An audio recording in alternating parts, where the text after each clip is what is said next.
Hello good morning बच्चों। और fifth standard का सेकंड चैप्टर स्टार्ट करने जा रहा हूँ। Day dreams. डे ड्रीम्स मतलब दिन का सपना। एक बार पैराग्राफ पूरा रीड करूँगा, उसके बेस पे क्वेश्चन रहेगा, तो क्वेश्चन के आंसर आपको ढूंढना है। Once there lived a couple who spent a lot of time in the idle walk. एक कपल थे जो लोग हमेशा बात बकवा मतलब बेकार की बातें करने में अपना टाइम वेस्ट करते थे। मतलब यूज़फुल बातें नहीं करते थे, यूजलेस बातें करते थे। One day the husband said, husband ने बोला, I have always wanted to keep cows. मैं हमेशा काऊ रखना चाहता हूँ।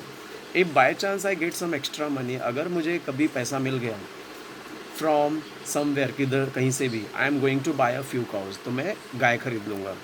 समझ में आया? तो हस्बैंड क्या बोलता है कि मेरे को काऊ रखना है, अगर मुझे कहीं से पैसा मिल गया तो मैं काऊ खरीद लूँगा। उसके बाद इधर,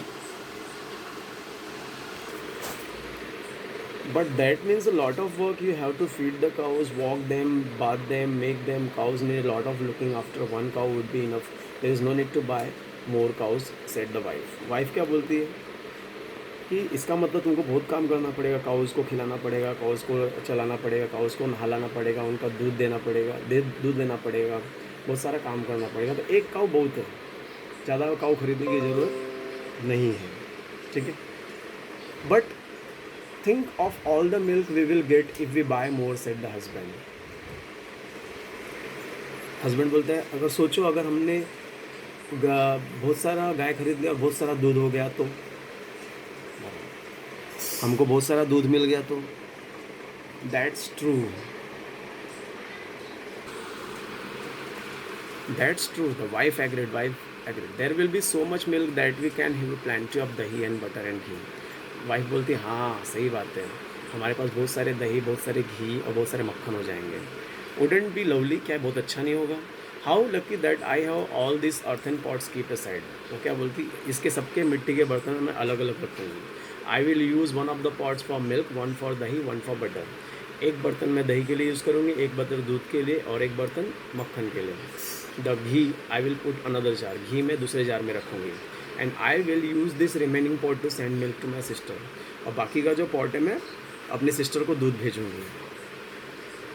ये कौन बोलता है? पूरा वाइफ बोलती है। Send milk to your sister, who said you could send milk to your sister? आप अपनी बहन को दूध भेजोगी? कौन बोला आप अपनी बहन को दूध भेज सकते हो? There will be plenty of milk if we are have so much many cows, why shouldn't I send to my sister? बहुत सारा दूध होगा तो मैं अपनी बहन को क्यों नहीं भेज सकती? ये जो डायलॉग था, ये हस्बैंड का था, ये डायलॉग जो है वाइफ का है। There will plenty of milk, बहुत सारा दूध है। If we have so many cows, अगर मेरे पास बहुत सारे काउज है, why shouldn't I send to my sister, मैं सिस्टर को क्यों नहीं भेज सकती? Next, because we are going to sell in the market, that's Y.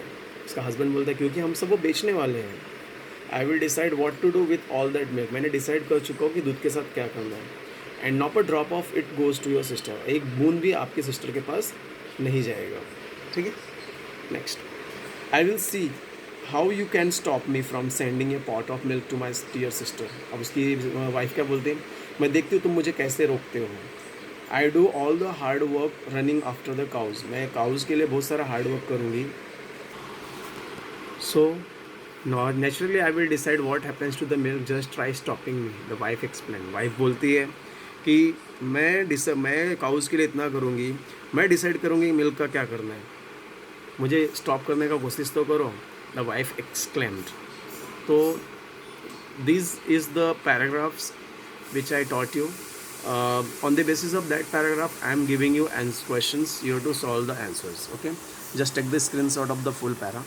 I am just wait. I am giving you. This is the part. You can take the screenshot. Now I am scrolling the page down. Take the screenshot of this also. This is the second chapter, page number 2 of English textbook. Now I am giving you the question. Write the question of these answers. How did couple mostly spend their, couple लोग अपना time कैसा waste करते थे? Idol बातें करने में waste करते थे। व्हाट डिड, इसका आंसर फर्स्ट पैराग्राफ नहीं है। What did husband want to do, husband को क्या करना था? वो काऊ खरीदना चाहता था, right. What was planning of wife of plenty of milk, बहुत सारा दूध को लेकर वाइफ का प्लानिंग क्या था? वो अलग अलग पॉट में रखती थी और एक पॉट अपने सिस्टर को भेजने वाली थी। ये उसका आंसर है, तो सर्च करके लिखना है। पोडस प्लानिंग में हस्बैंड का प्लानिंग क्या था कि पूरे दूध को बेचना चाहता था, ठीक है।